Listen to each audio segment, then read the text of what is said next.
बिस्मिल्लाहिर्रहमानिर्रहीम अस्सलामुअलैकुम वरहमतुल्लाहि वबरकातुहू। उम्मीद है आप सब दोस्त खैरियत से होंगे। दोस्तों, इस वीडियो में मैं आपके साथ लीमू पानी के फ़वाइद का ज़िक्र करूंगा कि लीमू पानी का इस्तेमाल हमारी अच्छी सेहत के लिए कितना ज़रूरी है। दोस्तों, आज से कुछ अरसा कबल लीमू पानी ही वो वाहद मशरूब था जो कि ज़्यादातर मेहमानों को पेश किया जाता था, लेकिन आजकल इसकी जगह ज़्यादातर मुज़र सेहत मशरूबात ही मेहमानों को पेश किए जाते हैं, जैसा कि कोल्ड ड्रिंक्स वगैरह। दोस्तों, ज़्यादातर लोगों का ख़्याल ये है कि लीमू एक सब्ज़ी है, क्योंकि ज़्यादातर सब्ज़ी फ़रोशों की दुकानों से ही इसे ख़रीदा जाता है, लेकिन मैं आपकी मालूमात में इजाफ़ा करता चलूँ कि लीमू एक फल है। दोस्तों, एक गिलास ताज़ा या नीम गर्म पानी में एक अदद लीमू का रस मिलाकर सुबह नहार मुँह जिस्म पर बहुत ज़्यादा अच्छे सेहत बख्श असरात मुरतब करता है। अगर इसको रेगुलर कुछ अरसा इस्तेमाल किया जाए तो जिस्म में बेशुमार मुस्बत तब्दीलियाँ देखने में आती हैं।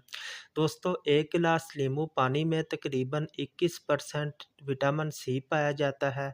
विटामिन सी एक बेहतरीन एंटीऑक्सीडेंट है, जो कि जिस्म के खुलियों को फ्री रेडिकल्स और सोजश से बचाती है। ये हमारी जिल्द की रंगत को निखारता है, हमारे मसल्स को ताकत पहुंचाता है।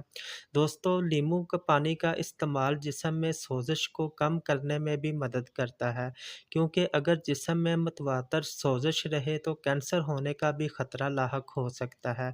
इसी तरह नींबू पानी कैंसर के इलाज में भी मदद फराहम करता है। दोस्तों, नींबू पानी का इस्तेमाल हमारे हाजमे के निज़ाम को भी तक़वियत देता है, जिस्म से यूरिक एसिड को खारिज करने में भी मदद देता है। इस तरह गठिया की बीमारी की वजह से चूँकि यूरिक एसिड की ज़्यादती हो जाती है, इस तरह नींबू पानी का इस्तेमाल गठिया के मर्ज़ में भी मुफीद साबित होता है।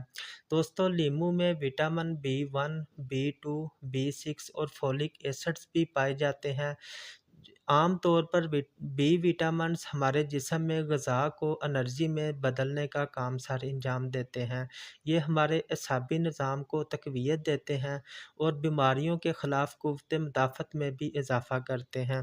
दोस्तों, उम्मीद है हमारी वीडियोज़ आपके लिए फ़ायदेमंद साबित होंगी। मज़ीद इस तरह की इन्फॉर्मेटिव वीडियोज़ देखने के लिए हमारे चैनल को सब्सक्राइब करें, वीडियो को लाइक और शेयर कर दिया करें। Thank you. अल्लाह हाफ़िज़।